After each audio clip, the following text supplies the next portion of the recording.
Anaconda மூவியோட trailer வந்து release ஆச்சு. இந்த தாட்டி என்னென்னா டிஃப்ரெண்ட்டாக ஃபன்னாக எடுத்திருக்காங்க. அதோட பேர் வந்து அனகோண்டா அப்படின்னு சொல்லியிருந்தாங்க.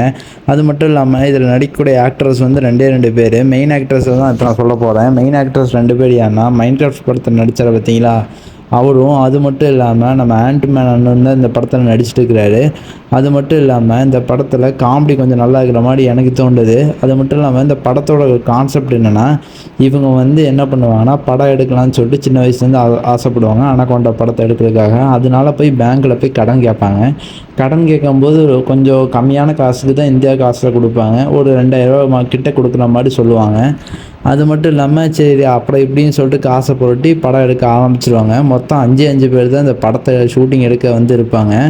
அது மட்டும் இல்லாமல் இவங்க வந்து அனகோண்டாவை வந்து உண்மையான அனகோண்டாவை பிடிச்சிட்டு வந்து படம் எடுக்கும்போது என்ன ஆகுனா, நம்ம ஆண்ட்மேன் இருந்துக்கிட்டு அந்த அனகோண்டா வந்துக்கிட்டு தண்ணியில் தள்ளி விட்டுருவாரு. அதனால அந்த பாம்பு வந்து செத்து போயிடும். செத்து போனதுக்கப்புறம் இதுக்கு மேலே இருந்தால் படமே ஆரம்பிக்கிற மாதிரி காட்டுவாங்க. இவங்க அதுக்கப்புறம் என்ன பண்ணுவாங்கன்னா, போய் உண்மையான அனகோண்டாவை போய் நம்ம காட்டிலேருந்து போய் பிடிச்சிட்டு வரலான்னு சொல்லிட்டு அப்படியே அமேசான் காட்டுக்குள்ளே போவாங்க. அதுலேருந்து படம் ஸ்டார்டிங் ஆகும். அங்கே போய் அந்த ஒரு உண்மையான பெரிய பாம்புக்கிட்ட மாட்டி அவங்க 5 பேர் அங்கேருந்து தப்பிச்சு வராங்களான்னு தான் கதையே. இந்த கதை உங்களுக்கு பிடிச்சிருக்கா இல்லையான்னு சொல்லிட்டு மறக்காமல் கமெண்ட்டில் சொல்லுங்கள்.